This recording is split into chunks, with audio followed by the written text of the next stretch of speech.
ST નિગમની driver સંપર્કની પરીક્ષામાં હોબાળો. અમદાવાદ જીએસઆરટીસી ડ્રાઈવરની ભરતીમાં વિવાદ. ગાંધીનગર ગવર્મેન્ટ આર્ટ કોલેજમાં ઉમેદવારોનો વિરોધ. ઉમેદવારોને પરીક્ષા ન આપવા દેતા વિરોધ નોંધાવ્યો અને પરીક્ષા ફી રૂપે ચલણ ન ભર્યું હોવાનું કહી પરીક્ષા અપાતા રોકાયા. એસટી નિગમની પરીક્ષા હતી ડ્રાઈવરની, જે આજે ગાંધીનગર ખાતે લીધી હતી. એમાં અમારા જનરલ વાળાને આજે કોઈ ચલણની જાહેરાત કરી નથી. જનરલ વાળાને બાકાત કર્યા છે, કેમ કે અમારું કોલ લેટર નીકળ્યા પછી 2 દિવસ પછી એમને બારે કર્યું હતું કે આ તમે 250 રૂપિયા ભરો અને પોસ્ટ ઓફિસ સિવાય પૈસા લેવામાં આવતા નથી. ઓનલાઈન કોઈ ભરવાની સ્કીમ નથી. અને પાછા 27 તારીખે પોસ્ટ ઓફિસમાં ગયા હતા તો પણ ના પડી હતી કે તમારું ચલણ લેવામાં આવશે નહીં.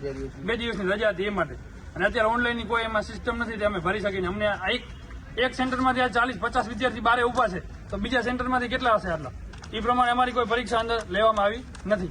જેને અમને ફોર્મ ભરી ત્યારે કોઈ એવી માહિતી અમને આપી નથી. 59 રૂપિયા ભર્યા હતા ઓનલાઈન 59 રૂપિયા અમારું ચલણ ભરાઈ ગયું હતું. આ પાછળથી આવું લઈ આવ્યા છે કે 250 રૂપિયા ભરો અને અંદર પરીક્ષામાં બેસો. કોલ લેટર નીકળ્યા પછીની ફી ભરવાની છે 250 રૂપિયા. કોલ લેટર નીકળી ગયા પછી અમને એવું કીધું છે, એટલે મેસેજ આવ્યો છે પણ કોઈનામાં પડ્યો નથી. ભાઈ પડ્યો છે? કોઈનામાં પર્સનલ મેસેજ નથી પડ્યો ભાઈ. 250 રૂપિયા ભરવાના કીધા છે મને. કોલ લેટર નીકળ્યા પછી આ પહેલી ભરતી એવી છે સર, તે કોલ લેટર નીકળ્યા પછી ફી ભરવી પડે છે અમારે. આજ સુધીની કોઈ બી ભરતીમાં એવું બન્યું જ નથી કે જે કોલ લેટર નીકળ્યા પછી ફી ભરવી પડે ચલણ કોઈ બી.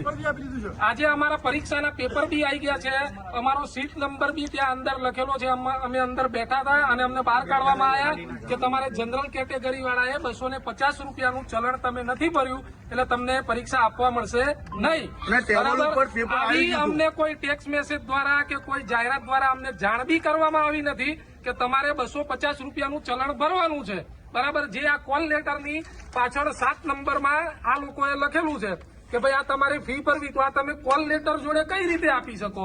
તમારે એડવાન્સ 59 રૂપિયા અમારી ફી લીધી ત્યારે તમારે અમને જણાવવું જોઈએ કે ભાઈ તમારી 250 રૂપિયા પણ ફી છે. આવું અત્યાર સુધીના ઇતિહાસની દરેક એક્ઝામોમાં ફર્સ્ટ વાર આવું બન્યું છે કે કોલ લેટર નીકળ્યા પછી તમારે ફી ભરવાની. જે 18 તારીખની આસપાસ કોલ લેટર નીકળવાના ચાલુ થયા. બરાબર છે. તો 18 થી 25 સુધીની તારીખ હતી, એમાં 3 તો રજા હતી. બરાબર, જાહેર રજા હતી. તો કઈ રીતે બધા આટલા બધા યુવકો ત્યાં જઈને કાઢી શકે? કોઈ રીતે અમને જાણ કરવામાં આવેલ નથી.